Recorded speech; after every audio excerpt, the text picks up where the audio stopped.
Semua sehat? Sehat, Dok. Dokter gimana, Dok, kabarnya? Alhamdulillah, sehat juga. Saya di Bandung tinggalnya. Oh, di Bandung. Sekarang lagi di Bandung berarti, Dok? Iya. Mmm. Langsung kita mulai aja ya, Dok, berarti? Oke, jadi, perkenalkan, Dok, nama saya, Syifa, saya dari, jurnalis di MyCiti, dokter bisa kunjungin website-nya di myciti.co.id, gitu. Saya mengucapkan wassalamualaikum warahmatullahi wabarakatuh, salam sejahtera. Terima kasih atas kesempatan yang diberikan oleh MyCiti kepada saya untuk melakukan wawancara ini. Ya, silahkan kita ngobrol-ngobrol santai aja ya. Ya, oke. Mungkin pertanyaan pertama nih, Dok, paling dasar ya, sebenarnya apa sih itu, plasma konvalesen ini?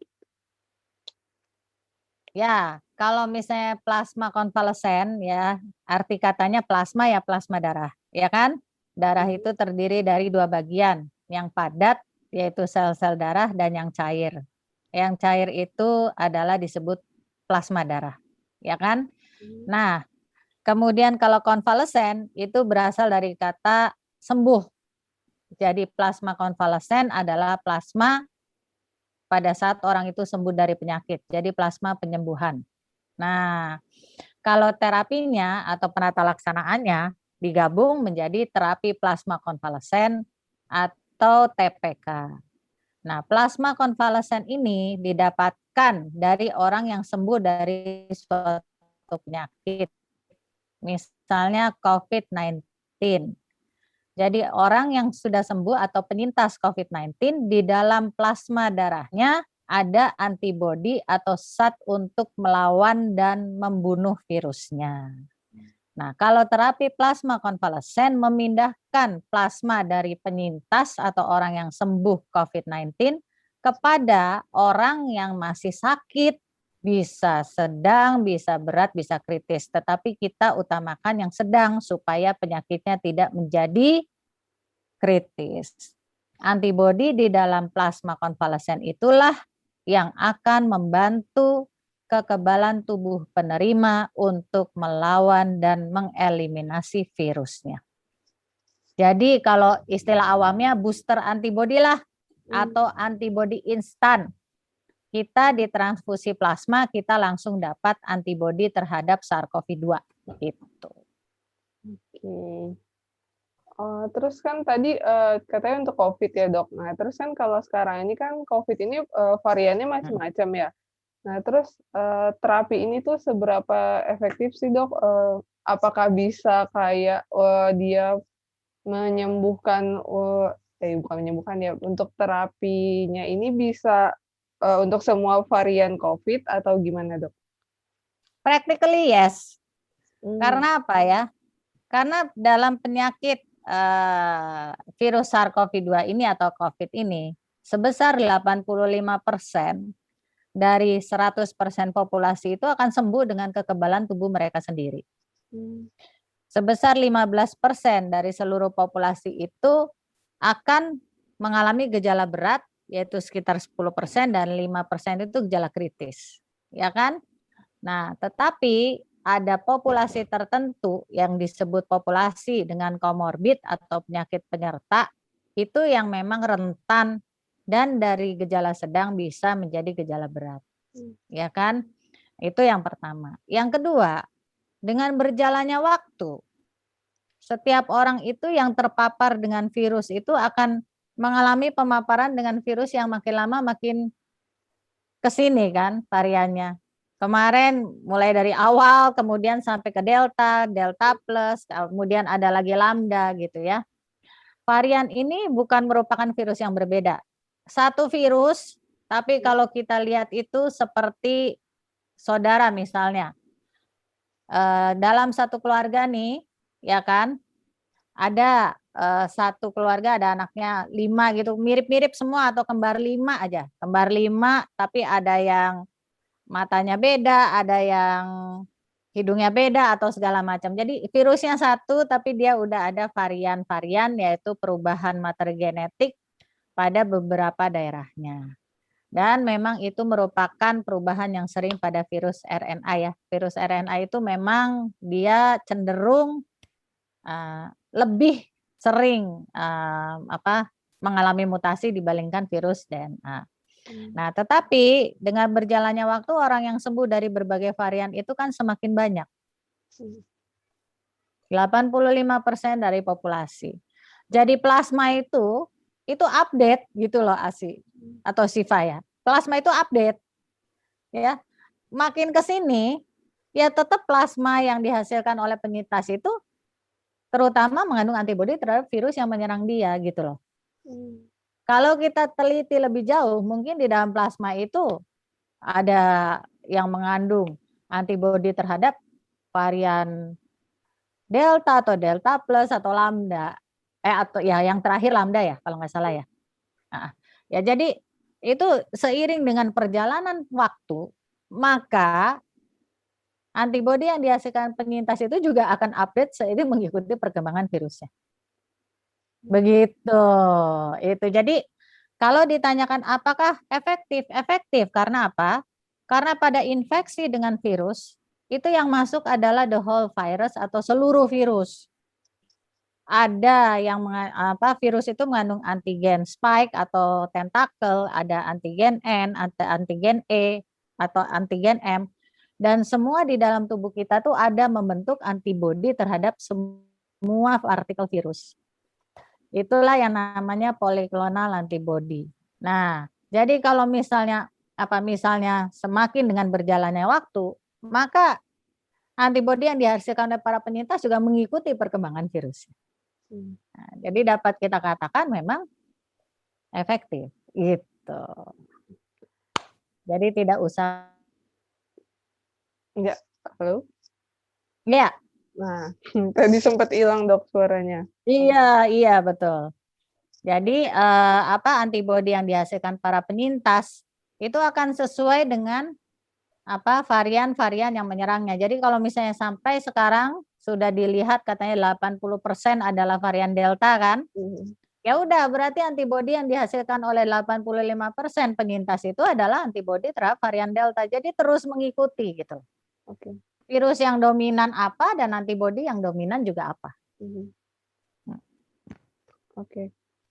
Terus kalau misalnya nih dok, kan kalau sekarang nih banyaknya kayak orang yang udah divaksin terus mereka ternyata bisa kena COVID ini kan.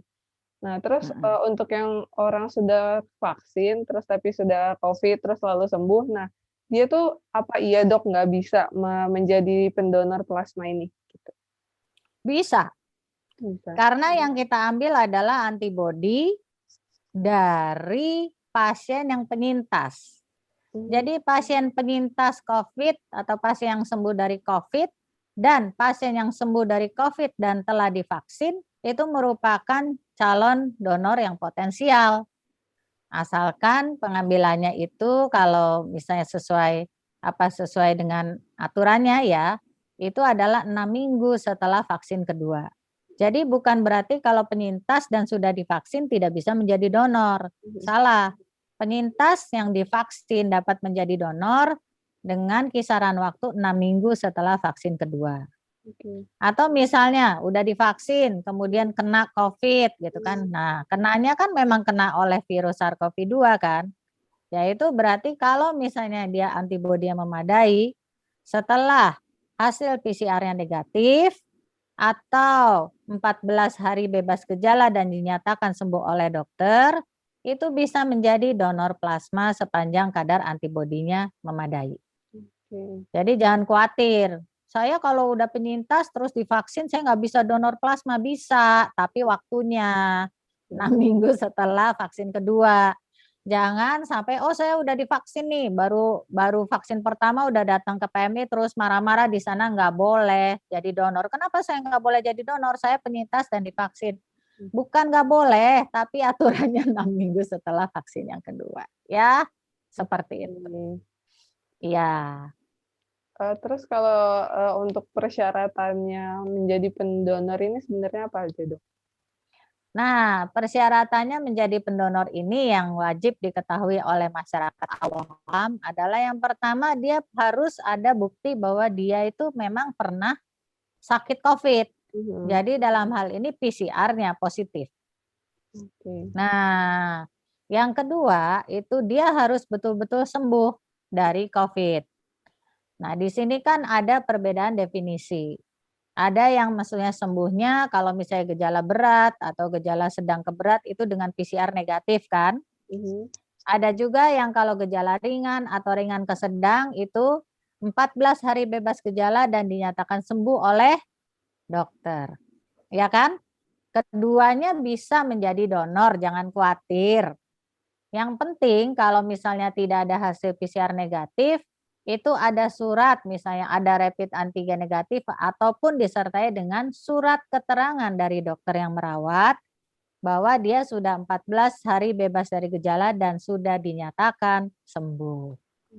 Ya, jadi fleksibel di sini Siva. Itu kan tidak semua orang bisa mendapatkan PCR tes ya kan. Jadi kalau yang gejala ringan atau ringan ke sedang atau gejala yang baru masuk sedang dan sudah sembuh itu bisa dengan 14 hari bebas gejala dan surat keterangan dari dokter yang menyatakan dia sembuh. Terus juga tadi sempat baca nih dok, ada informasi katanya kalau untuk orang OTG itu nggak bisa untuk menjadi pendonor gitu. Itu benar nggak dok? Oh, bukan nggak bisa. Bisa. Jadi begini, kita punya tubuh itu kan memiliki waktu untuk membentuk antibodi. Antibodi itu ada dua, yaitu imunoglobulin M dan imunoglobulin G. Nah, yang kita pakai di dalam terapi plasma ini adalah imunoglobulin G. Imunoglobulin G itu timbulnya setelah 7 hari terinfeksi virus. Jadi kalau misalnya pada OTG itu kan dia langsung cepat sembuh tuh. Tubuhnya itu tidak sempat atau hanya sempat memproduksi sedikit antibodi. Jadi pada umumnya kebanyakan orang tanpa gejala kadar antibodinya tidak memadai. Tapi bukan berarti tidak bisa jadi donor. Kalau ternyata dites kadar antibodinya memadai, dia juga bisa menjadi donor. Walaupun demikian, kadar antibodi yang besar atau yang memadai terutama pada penderita COVID sedang atau dengan gejala ringan ke sedang.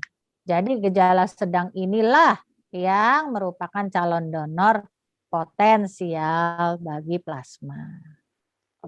Jadi bisa lebih terbuka ya Siva sekarang ya kan kalau kabar-kabar tidak boleh dan boleh. Pilihannya boleh dan tidak boleh. Terus sudah itu ya sebenarnya bukan tidak boleh, tetapi seperti ini penyebabnya. Kalau ibu hamil tuh gimana dok? Bisa nggak dok? Nggak bisa. Ibu hamil nggak bisa.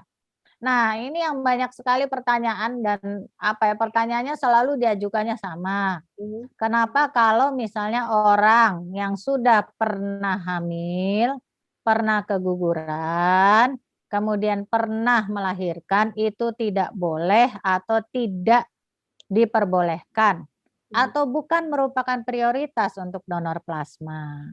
Itu karena dikhawatirkan mereka ada suatu faktor yang disebut HLA, yaitu Human Leukocyte Antigen.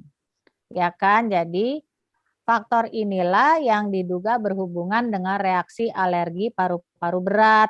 Kalau di medis disebutnya TRALI atau Transfusion Related Acute Lung Injury. Jadi sebetulnya tidak boleh bukan karena sentimen, tetapi memperhatikan keselamatan dan keamanan penerimanya. Karena faktor HLA ini diduga berhubungan dengan reaksi alergi berat pada penerima plasma. Oleh karena itu PMI di Indonesia fokusnya pada pria.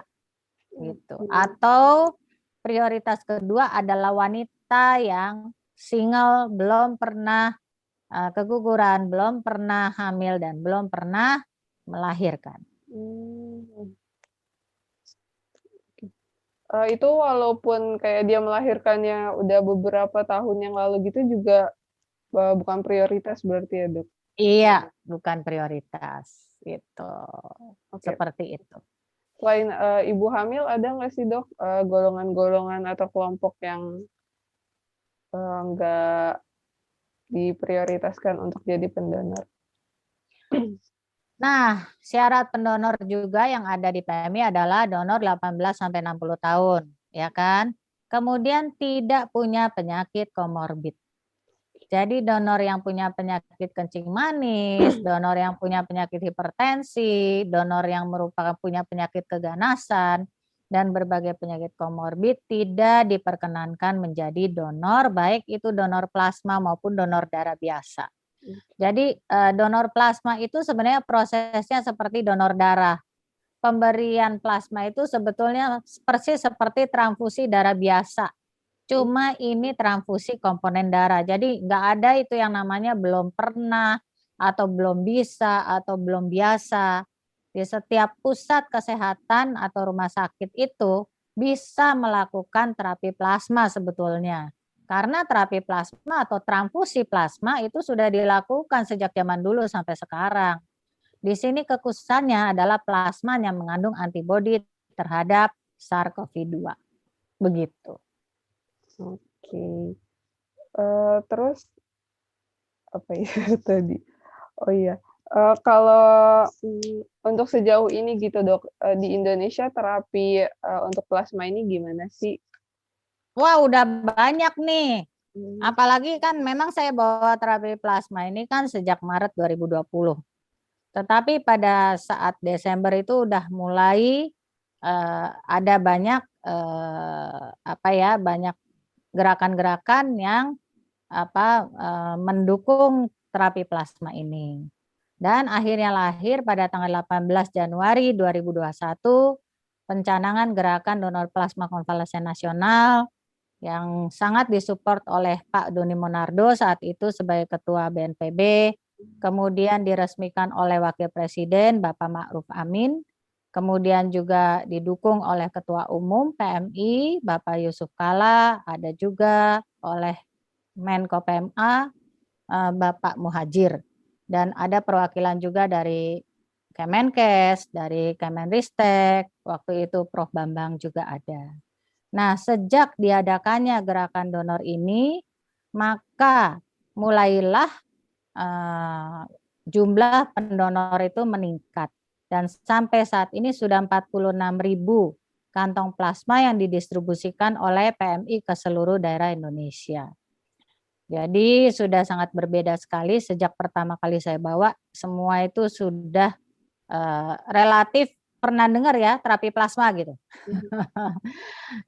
Ya terapi plasma gitu. Dan jangan khawatir untuk biaya itu terjangkau, ya kan? Bukan pembelian tetapi biaya penggantian proses. Oke. Ya, biaya penggantian proses karena coba kita bayangkan Siva, misalnya PMI itu kan memberikan servis atau pelayanan gratis kepada seluruh donor plasma. Mhm. Jadi tes awalnya itu misalnya screening terhadap 1.000 orang misalnya ya. Dan kemudian ternyata yang kadar antibodi memadai cuma 300. Mmm, Kan screening itu semua tes diberikan secara cuma-cuma. Ya berarti 700-nya itu kan ya memang dari PMI juga yang harus memang support. Nah, dari 300 ini masuk lagi ke stadium selanjutnya. Pertama screening antibodinya ada apa tidak. mmm, Kedua screening kadar antibodinya gimana. Screening terhadap penyakit-penyakit menular, hepatitis, HIV itu di screening. Nah, itu kan pasti membutuhkan tes yang lebih spesifik dan biaya lebih banyak. Nah, itu semua ditanggung oleh PMI. Jadi mohon maaf dan mohon maklum bagi masyarakat bila ada biaya penggantian. Dan biaya penggantian itu jangan khawatir, berlaku nasional, yaitu 2.250.000 per kantung. Walaupun demikian, pada saat-saat ini juga ada kebijaksanaan atau ada pembantuan dari pemerintah bahwa saya terinfo baru kemarin juga bisa masuk ke dalam tanggungan Kemenkes atau Dinkes ataupun BPJS. Jadi sangat membantu gitu ya. Seperti itu sih, Pak. Oke. Terus kalau untuk pendonornya ini, Dok, ada batasan nggak sih kayak dia cuma bisa misal melakukan, donor plasma ini sekali atau berapa kali? Nah, sama seperti antibodi yang ditimbulkan pada infeksi virus seperti biasa, antibodi ini bertahan itu sama rata-rata. Sama dengan penyakit infeksi SARS, MERS ya kan, dan SARS-CoV-2 ini kadar antibodinya rata-rata bertahannya 4 bulan, 3 sampai 4 bulan. Nah, setelah itu akan mengalami penurunan secara bertahap sampai tidak bisa dideteksi lagi dalam waktu 2 tahun. Itulah kenapa rata-rata pendonor ditanya, kalau udah sampai 3 bulan sudah nggak bisa gitu, tapi bukannya berarti semua tidak bisa, ada pengecualian. Orang yang rajin mendonorkan plasmanya justru mempunyai kecenderungan antibodinya bertahan lebih lama. Kenapa? Ini salah. Jadi ini berbeda dengan pandangan masyarakat. Kalau saya diambil plasmanya nanti antibodi saya habis. Itu kan apa itu benar-benar adalah orang pelit. Jadi manusia itu selalu begitu. Dasarnya kalau saya kebagian nanti saya nggak kebagian dong. Saya antibodinya habis ya kan. Cenderung pelit ya. Kalau udah kayak gitu cenderung pelit gitu kan. Tapi sebetulnya tidak. Apapun yang diambil dari diri kita akan diproduksi lagi oleh kita sendiri. Jadi, jadi kalau kita memberikan plasma kita untuk menjadi donor, nah tubuh kita akan memproduksi plasma yang relatif sama. Makanya ada donor plasma yang bisa sampai 10 kali, 12 kali. Itu kan berarti 5 sampai 6 bulan. Ya kan? Lalu kalau pelit-pelit malah nanti dia itu akan sesuai gitu 3-4 bulan turun. Tapi kalau misalnya dia saya berkenan membagi, maka tubuh terbiasa kan, diambil tanggal 1 misalnya di awal bulan, diambil misalnya 400 cc. Nah, selama 14 hari ke depan tubuh akan memproduksi plasma yang relatif sama dengan yang diambil. Nah, jadi pada hari ke-14 diambil lagi, ya nanti diproduksi lagi karena plasma bisa diambil 14 hari sekali. Jadi jangan khawatir. Kalau misalnya pada saatnya menurun ya pasti akan menurun, tapi selama kamu berbagi, tubuh akan menghasilkan terus yang serupa dengan apa yang diambil.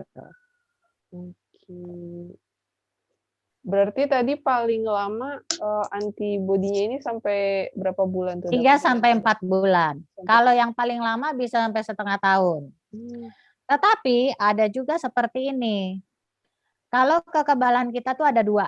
Yang berbentuk cairan, yaitu antibodi ini. Antibodi ini berbentuk ya pokoknya humoral ya. Dalam masyarakat awam cairan. Ada juga kekebalan seluler atau yang berbentuk sel. Termasuk di dalamnya sel pengingat. Bukan kita aja sebagai manusia otaknya punya pengingat. Sel kekebalan juga punya sel pengingat. Nah, sel pengingat ini yang tahannya lebih lama daripada antibodi cairan tadi. Nah, kalau dalam perjalanannya, ya kan setelah 4 bulan mulai menurun, kita terpapar dengan virus yang sama, ya kan sel pengingat ini ketok-ketok nih ke otak kita. Wei, ini ada virus yang sama nih masuk lagi. Langsung dia nyolek nih. Ayo, diproduksilah antibodi cair atau antibodi humoral. Nah, jadi akhirnya naik terus tuh kadar antibodinya. Ada yang sampai setahun kadar antibodinya masih tinggi terus. Nah, itu kemungkinannya adalah dalam perjalanannya dia terpapar dengan virus yang sama. Tetapi karena antibodinya tinggi, dia tidak memiliki gejala. Jadi penyakit yang pertama aja dia gejalanya sedang sampai berat. Berikutnya kalau dia terpapar dalam periode waktu tertentu, antibodinya akan diproduksi terus-menerus. Nah, kalau di vaksin, itulah yang namanya booster. Vaksin kedua atau vaksin rutin setahun sekali. Jadi asik ya, ternyata berbeda dengan apa yang ada di masyarakat ya. Selama ini banyak yang salah kaprah. Oke. Terus kalau, untuk yang penerima donornya ini, Dok, gitu, ada nggak sih Resipian ya penerima. mhm, ada nggak sih perbedaan kayak orang yang, tingkat kesembuhannya gitulah, ada yang beda nggak sih dari orang yang menerima donor plasma ini sama yang enggak? Ada berbagai penelitian itu sudah membuktikan, ya kan, dengan perhitungan yang valid, ya kan. Memang di mana-mana tuh selalu ada pro kontra. Misalnya seperti ini. Wanita langsing dianggap cantik di beberapa negara. Tapi ada beberapa negara yang menganggap wanita gendut itu lebih cantik dari wanita langsing, ya kan? Nah, sama penelitian vaksin di negara Indonesia menghasilkan efikasi sekian, di negara Brasil menghasilkan efikasi sekian, di negara lain menghasilkan efikasi sekian, beda-beda. Ya kan? Karena kita juga rasnya juga beda-beda. Perbedaan ras itu secara genetik itu juga ada perbedaan. Ya kan? Jadi kan orang Kaukasian ada perbedaan genetik dengan orang Asia, ada perbedaan genetik dengan orang ras lain. Nah, perbedaan itu tidak bisa dinafikan atau ditiadakan. Jadi sebetulnya adalah kalau kita memberikan plasma ini, tentunya kita tidak bisa menyamaratakan setiap stadium penyakit itu kita kasih 2 pasti sembuh. Ya. Kan stadium penyakit itu ada ringan, ringan, sedang, berat, kritis. Nah, salah kaprahnya di sini adalah semua orang berpendapat dikasih 2 aja pasti sembuh. Itu yang pertama. Salah kaprah kedua, dikasih plasma saja pasti sembuh, besoknya bisa lari-lari. Salah kaprah ketiga adalah nanti aja tunggu sampai berat baru dikasih plasma. Itu salah semua itu. Yang lucunya, kalau misalnya plasma yang udah pada kritis, misalnya udah di ventilator beberapa hari, udah di ventilator 1 minggu lebih, kemudian dikasih plasma, virusnya hilang, tapi pasiennya meninggal karena udah terjadi kerusakan organ. Lucunya yang disalahkan plasmanya. Padahal prinsip plasma itu adalah antibodi di dalam plasma untuk membasmi virusnya, bukan untuk memperbaiki organ yang sudah rusak. Jadi kalau kita memberikan plasma, misalnya pada pasien stadium berat, kita juga harus memberikan terapi lain, apalagi kalau udah ada badai sitokin. Jadi yang untuk membasmi virusnya ada dari plasma, obat-obatan sesuai prosedur ada, ya kan? Obat untuk badai sitokinnya ada, misalnya interleukin inhibitor atau kortikosteroid. Obat untuk mencegah penggumpalan darahnya ada, antikoagulan. Ya, jadi harus dilakukan secara simultan, komprehensif terapi itu gitu loh. Nah, itu yang kebanyakan miss di sini. Sama plasma aja bisa, yang nggak bisa juga orang dia kan penyakitnya sistemik gitu kan. Ya kan? Seperti kalian nih misalnya, menikah karena cinta aja kan nggak bisa. Saya mencintai kamu, mau nggak kamu jadi istri saya atau suami saya? Kan nggak bisa. Harus ada penghasilan, ya kan? Harus ada pekerjaan tetap, ya kan? Harus ada kejelasan masa depan, gitu kan? Jadi semuanya suatu rangkuman sehingga bisa menjadi standar prosedur terapi yang terbaik. Begitu. Jadi di sini adalah stadium sedang, umumnya cukup dengan 2 bag, 1 sampai 2 kantung plasma. 2 kantung plasma. Kalau stadium berat atau ada komorbid, itu udah mulai naik. Ya kan, 3 kantung sampai 4. Stadium kritis 5 sampai 6. Dan itu apakah berhasil? Ya virusnya pasti hilang. Tapi pasiennya belum tentu bisa hidup. Karena yang lainnya organ-organnya udah rusak. Ginjal udah rusak, harus cuci darah. Jantung juga udah ngos-ngosan gitu. Harus dikasih obat untuk support jantungnya. Nah, seperti itu gitu. Jadi kita melihat sesuatu tuh sebaiknya proporsional. Ya, jadi lebih baik kalau kita kasih dini kan, Siva kan? Iya. Kan lebih sedikit obatnya, lebih sedikit plasmanya, bisa berbagi, kebayang. Kalau penyakit kritis diperlukan untuk 6 plasma aja, 6 bag plasma. Kalau penyakit sedang kan bisa untuk 3 orang. Nah, itu seperti itu. Oke. Kalau misalnya untuk COVID ini sendiri sejauh ini biasanya, rata-rata dibutuhin berapa tuh, Dok? Nah, itu yang saya tadi sudah jelaskan. Kalau dini 2 sampai 3 bag udah cukup. Nggak usah boros-boros sampai 6 bag, sampai 7 bag, 8 bag. Karena pemberian terbanyak tuh ada itu, waktu ada kasus di Cina, itu sampai 8 kali. Ya memang pasiennya hidup sih, cuma kan effort yang lain, ventilator segala macam, obat, cuci darah, apa itu kan harus maksimal. Dan di sini kan masih sulit untuk melakukan hal itu. Jadi kita lebih bergeser ke preventif, mencegah, membasmi virusnya dulu sebelum virusnya terlalu banyak dan terlalu merusak banyak organ, kita cegah dulu. Daripada udah terjadi kritis, baru kita kalang kabut nyari plasma, belum nanti nunggu surat dari DPJP-nya, belum nunggu antrinya, belum apa, pas plasmanya dapat pasiennya udah meninggal. Ya seperti itu. Terus ada ketentuan nggak sih dok, misal pas dia terdeteksi COVID nih gitu, ada kayak jangka waktu, oh ini udah harus diberi plasma nih gitu? Iya, sebaiknya nih pemberiannya, terutama pada orang-orang komorbid, ya kan, adalah pada minggu pertama demam. Ya kan, itu jaraknya itu cuma 6 hari itu sebetulnya. Kemudian atau paling terlambat, paling telat, paling maksimal 72 jam sejak gejala tidak enak napas, short of breath atau sesak napas dirasakan. Jadi sesak napas itu bukan sampai cengap-cengap kayak ikan koki keluar dari air begitu ya. Itu mah udah kasip gitu kan. Kasip, saturasi udah 80, 85 itu barusan ini minta plus ya itu. Karena apa? Karena saturasi normal itu 96 sampai 100. Jadi kalau saturasi turun ke angka 93 tanpa suplai oksigen itu udah lampu merah.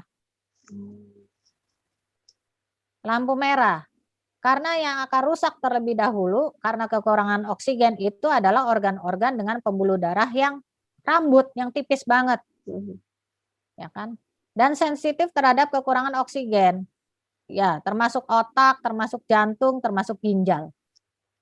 Jadi jangan bilang begini, orang kita ini suka biasanya tuh, nggak apa-apa masih di atas 90 saturasinya.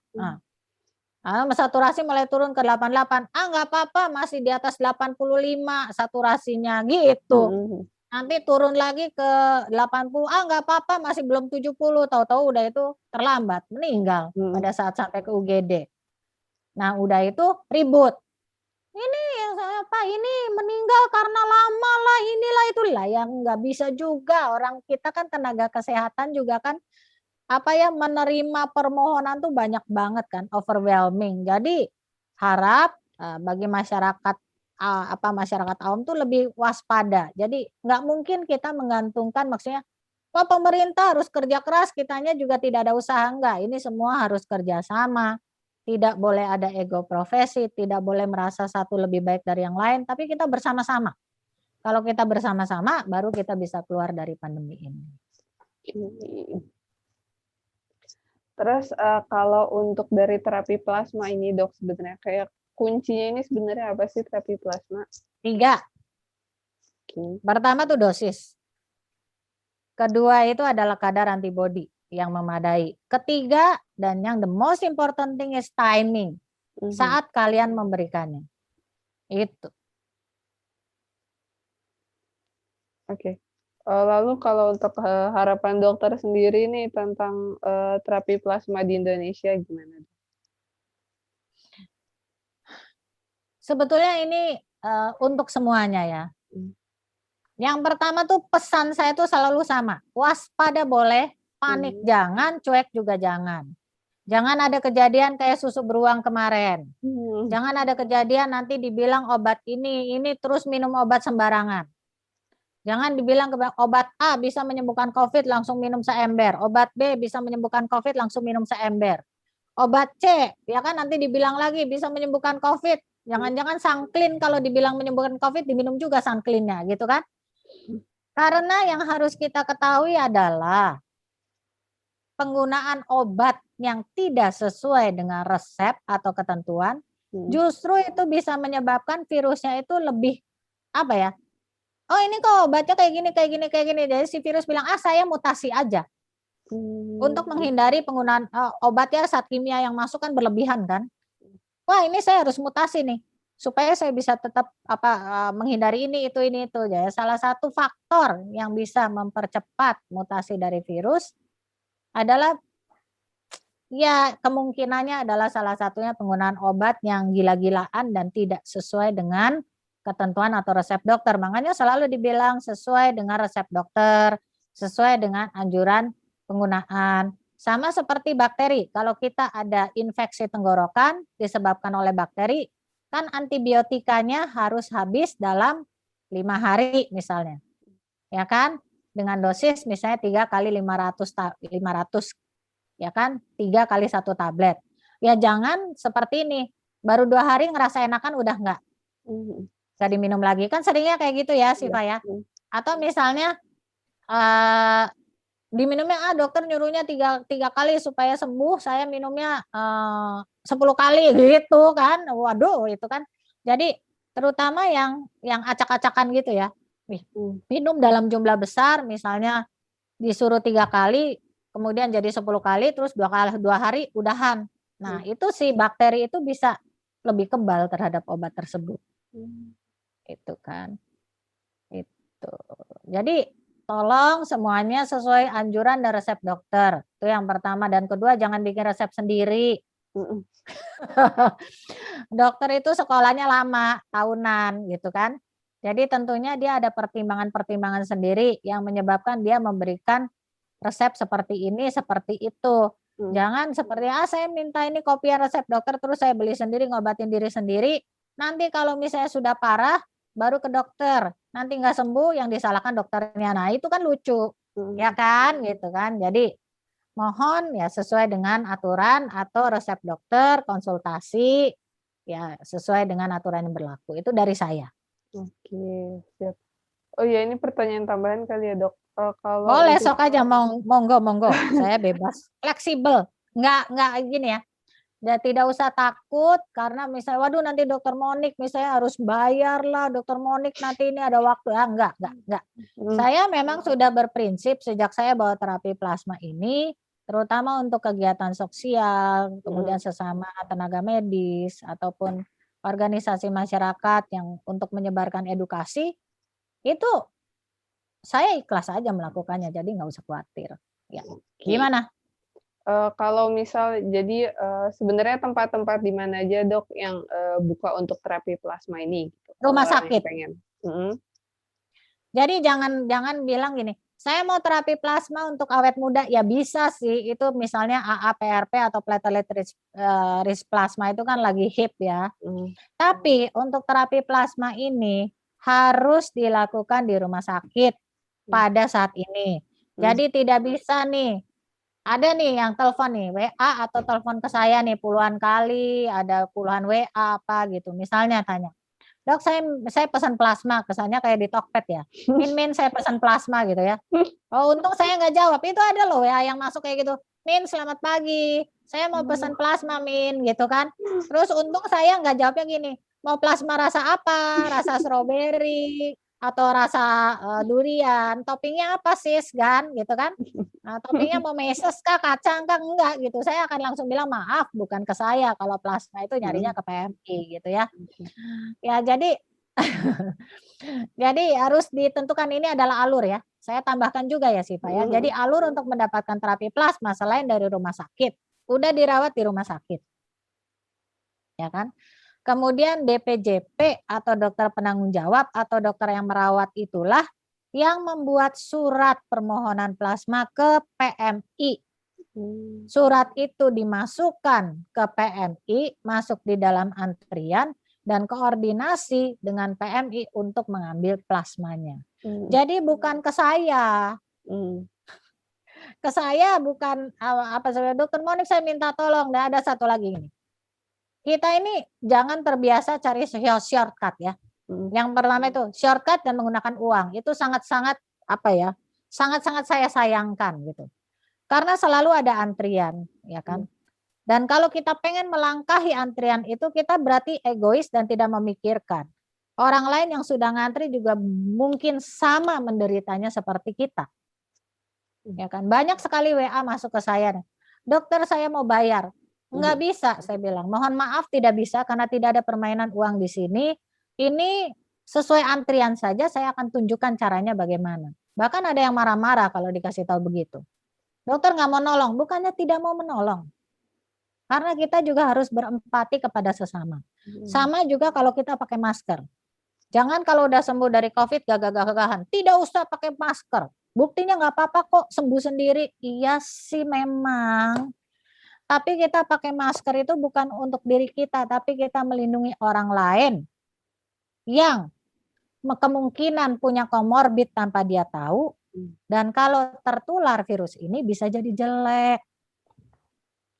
Nah itu sebenarnya. Jadi ya mohon sekali untuk masyarakat semuanya itu kita belajar untuk menempatkan diri kita di posisi orang lain. Kita saling mengerti. Oh, kalau saya pakai masker berarti mungkin bapak itu terlindungi, ibu itu terlindungi. Karena kan kalau misalnya seorang bapak atau ibu terkena, kita membuat berduka satu keluarga kan. Kan bapak itu pasti punya anak, punya istri, punya keluarga, punya apa gitu. Kalau kita terkena karena kesombongan kita, ya kita berdosanya bukan hanya pada satu orang, banyak orang gitu kan. Itu seperti itu yang harus kita beredukasi ya, tanamkan terus menerus gitu. Seperti itu sih Pak. Oke. Terus Dok, ini mungkin terakhir, ada nggak sih Dok kayak data harian berapa pendonor gitu per harinya? Ada di PMI dan itu yang berwenang untuk mengeluarkan itu adalah PMI. Jadi PMI ini udah luar biasa. Dari awal-awal kalau nggak salah 34 unit donor darah ya UDD yang melayani plasma. Sekarang udah 42 atau 43 UDD di seluruh Indonesia yang melayani plasma. Tapi saya menghimbau mohon kepada para penyintas ya kan untuk berbondong-bondong lah. Maksudnya istilahnya, oh ini saya penyintas nih. Saya mau mendonorkan plasma saya. Jangan sampai saya nggak mau nanti plasma saya habis gitu, jangan gitu. Karena begini, saya ini di terakhir ya saya punya sharing. Suami saya juga kena sih Pak, dan suami saya sembuhnya karena plasma. Nah, saya mengalami bahwa pada saat kita menolong kita akan ditolong, ya kan? Itu hukum alam semesta, ya kan? Hukum semua kepercayaan di dunia mengajarkan seperti itu, ya. Nah, suami saya tuh pada saat kena, itu saya memohonkan 3 kantong plasma ke PMI. Saat itu hanya tersedia 1.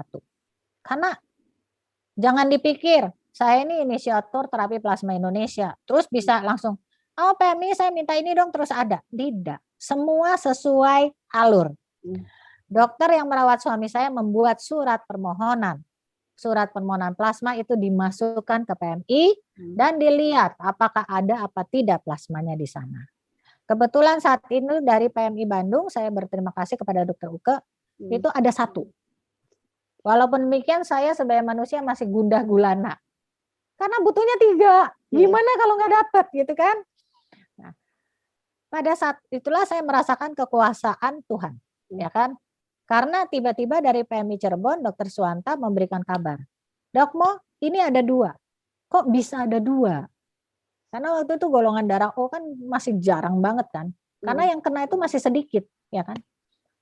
Iya Dok Mo, karena pesanan dari orang Jogja batal. Coba kebayang nggak? Kan nggak mungkin kalau manusia tiba-tiba cerot gitu muncul di depannya dia kan nggak mungkin kan sih Pak. Dan di Cirebon itu pas ada pengiriman plasma ke Bandung.